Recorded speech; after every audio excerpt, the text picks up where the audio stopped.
हाय, मी अपेक्षा. मी करत होते ब्राईडचा मेकअप आणि मैत्रिणीच्या भावाचंच लग्न होतं, म्हणजे आमच्या घरचंच. तर तुम्ही मेहंदीचे, बांगड्यांचे ते ब्लॉग बघितलेच असतील. आणि लग्न होतं शिवरे फाट्याला, तर आम्ही लोकेशनवरतीच आलेलो होतो आणि सायडर मेकअप पण होते त्यांचे. तर माझ्या स्टुडंटने ना ते सायडर मेकअप हेअरस्टाईल केले आणि नवरदेवाचा पण आहे ना नॉर्मल मेकअप केला, तिची तयारी करून दिली. आणि आम्ही ना बाहेर मस्त डान्स करत होतो आणि नवरीने सुद्धा ना खूप मस्त एन्जॉय केला.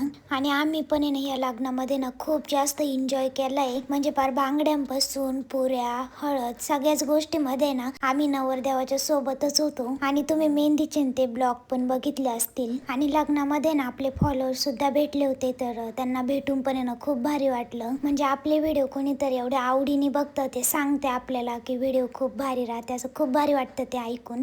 इकडे ना नवरदेव नवरीच्या गाडीचं डेकोरेशन सुद्धा झालं होतं. आता ब्राईड पण आलेली होती दुसऱ्या लुकसाठी आणि तिचा लुक आहे ना आम्ही इतक्या कमी वेळामध्ये केला होता. त्याच्यानंतर आम्ही घरी आलो, कारण स्टुडंट होत्या, त्यांना पण त्यांच्या घरी जायचं होतं. आणि रात्री आम्ही वरातीला पण आलो होतो आणि आम्ही ना वरातीला सुद्धा आहे ना इतका एन्जॉय केला. आणि त्याच्यानंतर आहे ना गृहप्रवेश पण आहे ना मस्त झाला.